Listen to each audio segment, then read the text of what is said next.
मैं 2 बार पहले भी आपके ऐतिहासिक धरती पर आ चुका हूं। पहले मैं रामगढ़ विधानसभा क्षेत्र के चुनाव प्रचार में था। चुनाव के 3 दिन पूर्व रवि जी ने एक कार्यक्रम रखा था सभी जनप्रतिनिधियों का महात्मा फूले मेडिकल कॉलेज में। उस समय भी मैं आपके बीच आया था और फिर एक कार्यक्रम उन्होंने रखा पैक्स अध्यक्षों के सम्मान समारोह इसी वाटिका स्वयंवर में। उस समय भी मैं आया था। मैं आप लोगों को कुछ कहने के पहले मैं एक बात जानना चाहता हूं। पहले मैं आप लोगों के लिए, चाहे मैं बिहार शरीफ में रहूं या कहीं भी रहूं, लेकिन बिहार के अपने वर्ग के लोगों के लिए मैं 2 पंक्तियां कहना चाहता हूं। साथियों, ये बिहार शरीफ से रोहतास की धरती पर बार बार मुझे क्यों आना पड़ रहा है? आपने कभी सोचा? कभी सोचा आपने? नहीं सोचा। सोचा कि नहीं आप लोग? क्यों आना पड़ रहा है? क्यों आप सो क्यों गए? को जगाने के लिए। साथियों, नालंदा के लोगों ने 30 साल की तपस्या की, तब उनके बीच मैं आज बिहार सरकार के मंत्री के रूप में आपके बीच आया हूं। मैं उनके बीच डॉक्टर के रूप में गया था और सरकारी पद पे था। मैं पदस्थापित था नवादा में एज ए मेडिकल अफसर ऑफ पुलिस, और समाज वाले के एक आदेश पर उन्होंने कहा आप चुनाव लड़ो और अपने पद से त्याग पत्र दे दो।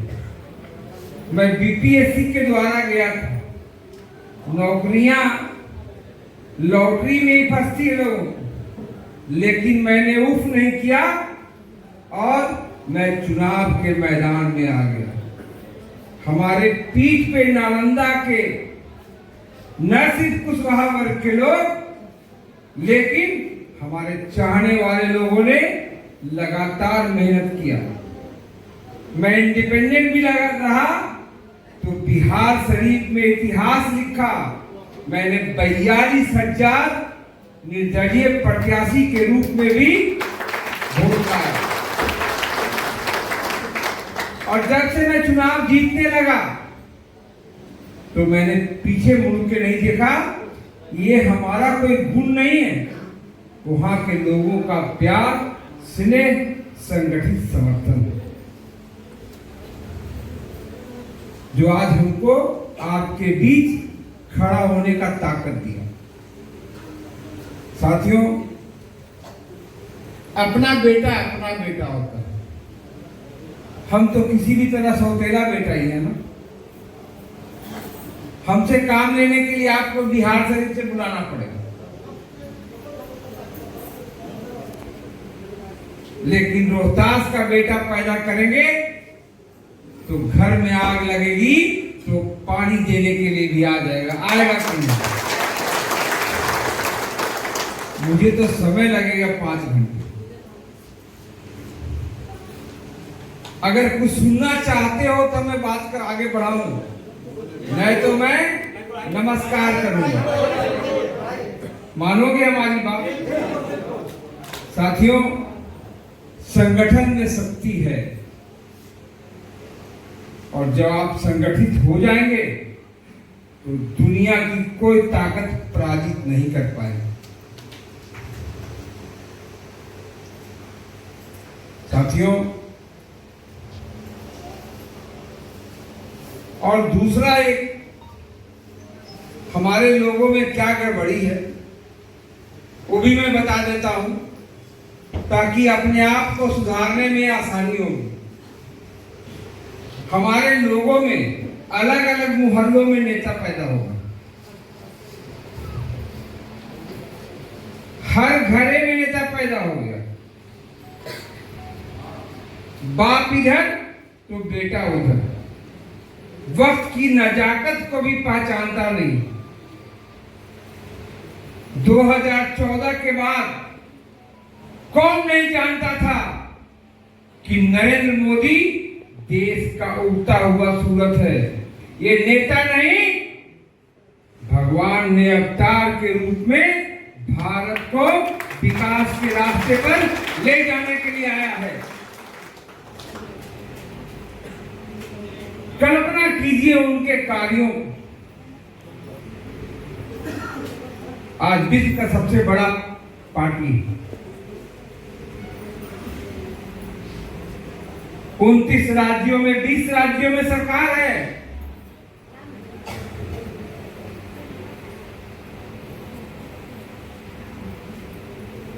आजादी के 67 बरस बाद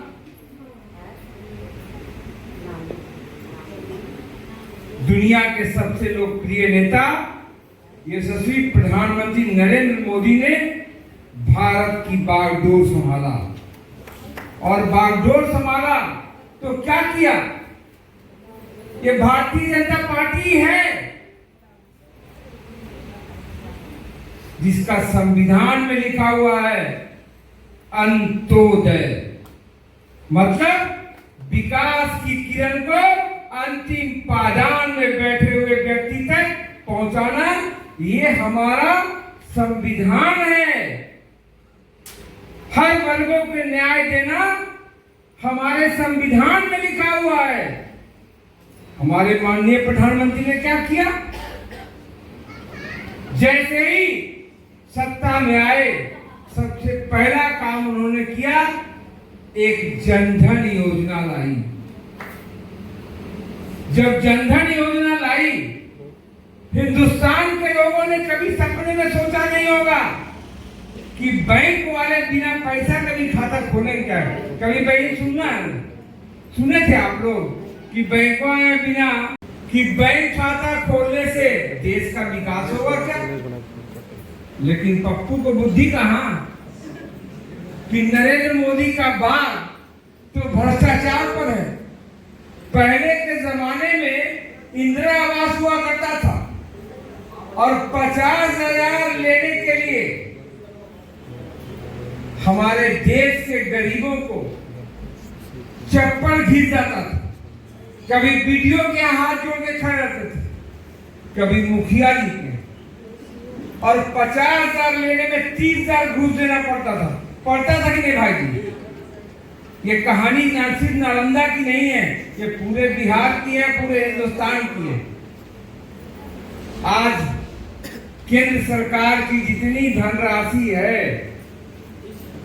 जो जनहित में दिए जाते हैं, वो डायरेक्ट आपके खाते में आते हैं कि नहीं? तो ये कमाल किसी और का नहीं, नरेंद्र मोदी। दूसरी योजना उन्होंने लाई। 2 अक्टूबर 2014 को उन्होंने दिल्ली में झाड़ू पकड़ा। फिर कांग्रेस वाले ने कहा सफाई करने से क्या देश का विकास होगा क्या? लेकिन उस गरीब के बेटे ने उसी कार्यक्रम के अंतर्गत देश में 12.5 करोड़ से ज्यादा शौचालय बनाकर हमारी माताओं बहनों का सम्मान बचाया। ये 67 बरस तक किसी प्रधानमंत्री का ये नजर नहीं गया था कि हमारी देश की महिलाएं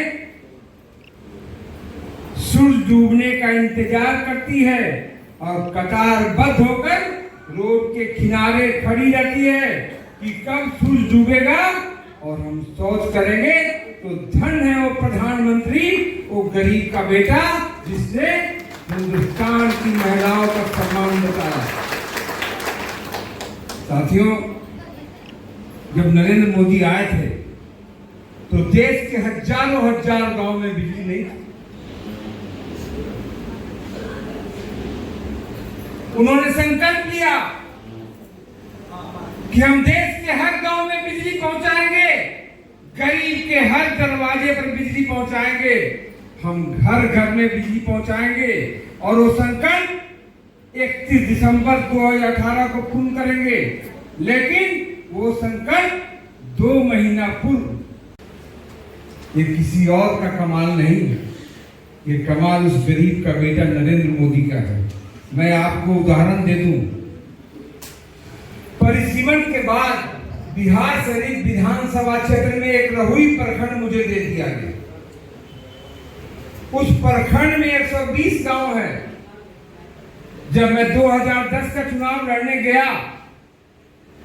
तो देखा 39 गांव में बिजली नहीं, न पोल है न तार है, और बिहार सरकार के पास ऐसी कोई योजना नहीं थी।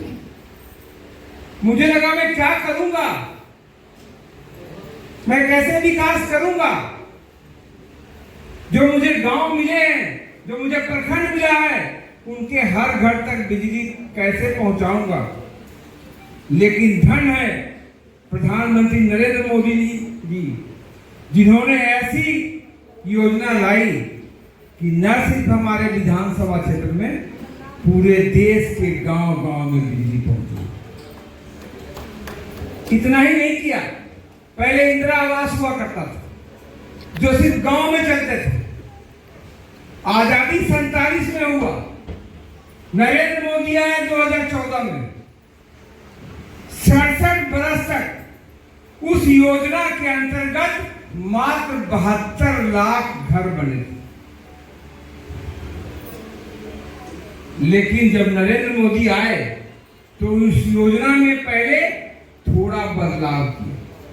उन्होंने कहा गरीबों का घर इतने कम पैसे में नहीं बन सकते, उनकी राशि को बढ़ाया। और उन्होंने कहा ये गरीब लोग सिर्फ गांव में नहीं बसते, ये शहर में भी बसते हैं। और मात्र 10 साल में 5 करोड़ से ज्यादा घर पूरे हिंदुस्तान में बना के रख दिया। और यह संकल्प लिया कि 2029 तक हम हिंदुस्तान के हर गरीब को छत देंगे। तो ये कमाल है नरेंद्र मोदी का। अभी भी सर्वे चल रहा है, आपके यहाँ चल रहा होगा, मेरे यहाँ चल रहा है ना। सर्वे हो रहा है कि कौन इस प्रधानमंत्री आवास योजना के लायक हैं, कौन वो गरीब है जिनको इस सूची में रखा जाए। तो उन्होंने बिजली दिया, घर दिया, शौचालय दिया। लेकिन उनको लगा कि हमारी माताएं बहनें कब तक ये कोयला फूकेंगी, कब तक कोयले पे खाना बनाएंगी।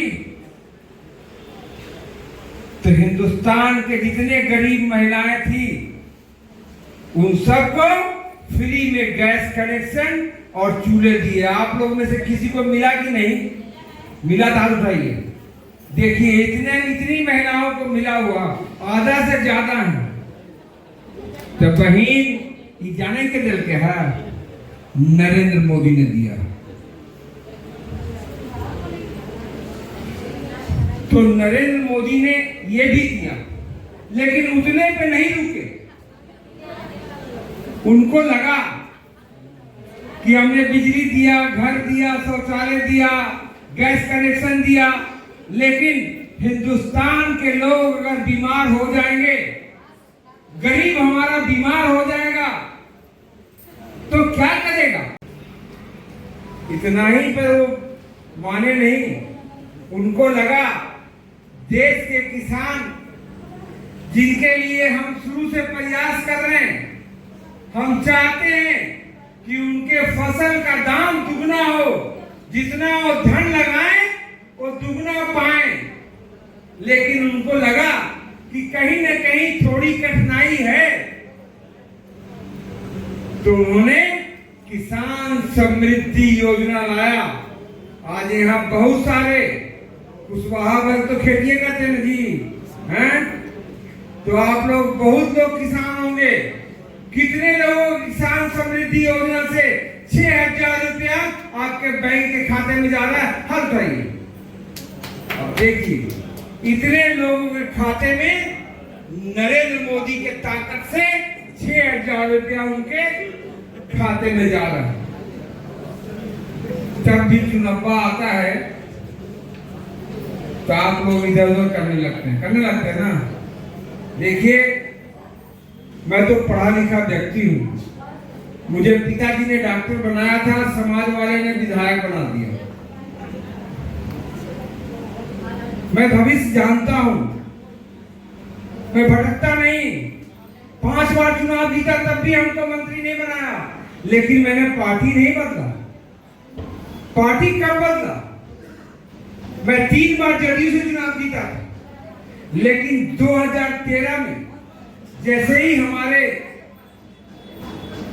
नेता नालंदा के लाल माननीय नीतीश कुमार जी थोड़ा बहुत भटक गए थे, भारतीय जनता पार्टी को छोड़ दिया था, तब मैं भारतीय जनता पार्टी के साथ हूं और तब से मैं अभी लगातार हूं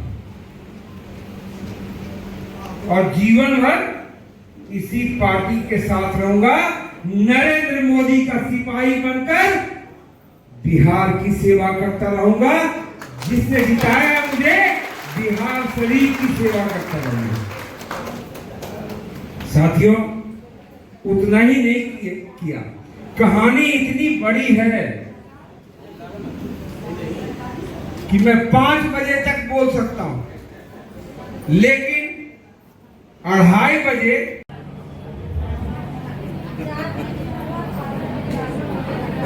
देखिए, आपके जो पहले विधायक थे ना, जब आ रहा हूं, तो हमारे साथी थे, वो भी जय श्री राम, हम भी जय श्री राम।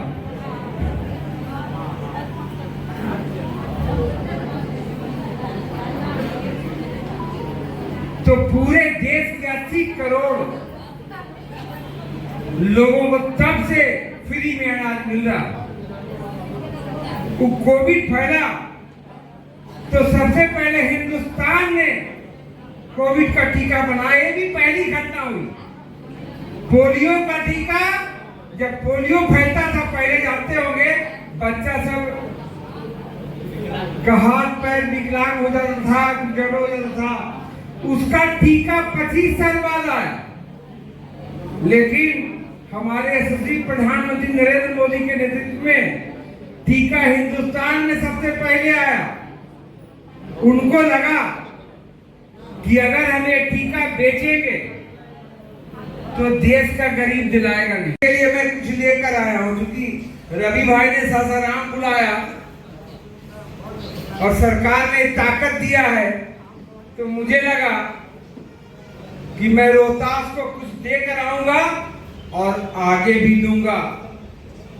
चाहे तो तुतला भवानी मंदिर हो, क्योंकि हम मंदिर बनाने में बड़ा बदनाम है बिहार शरीफ में, इसलिए वो कमा तो हम यहाँ भी करेंगे। तो आज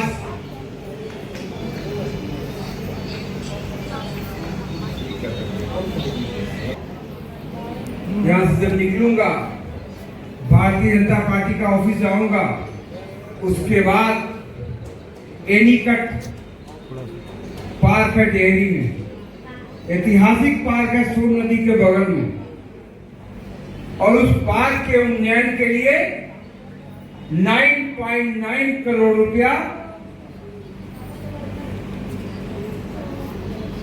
का शिलान्यास आज आपका बेटा पहली बार पर्यावरण, वन और जलवायु परिवर्तन मंत्री के रूप में हुआ करेगा। दूसरी योजना लेके आया हूं, लेकिन हो सकता है मैं शिलान्यास न करूं, क्योंकि अभी एक मुझे आवेदन सर्किट हाउस में एक साथी ने दिया मैं लेके आया था 3.83 करोड़, 3,83,83,00,000 रुपया। मैं माजर कुंड के बगल में गोरिया होम हट बनाना चाहता हूँ। वो जो माजर कुंड के बगल में एरिया है, ऊंचाई पे है, वहां से चांद तारे सभी बहुत अच्छी से दिखते हैं। तो वहां पे एक पिकनिक स्पॉट बनाने के लिए 4 हट जो रात में लोग रह सकें, और टेलीस्कोप लगा दूं, उसको सुंदर कर दूं और फेंसिंग कर दूंगा, तो एक पिकनिक स्पॉट हो जाएगा। उसके लिए मैं लेके आया हूं। लेकिन कुछ और सुझाव मिला, चाहे तो मैं शिलान्यास कर दूंगा, उसको ऐड कर दूंगा, और नहीं तो 5-7 दिन के लिए रोकूंगा। 28 के बाद फिर एक बार रोहतास की धरती पर मैं आपके बीच आऊंगा।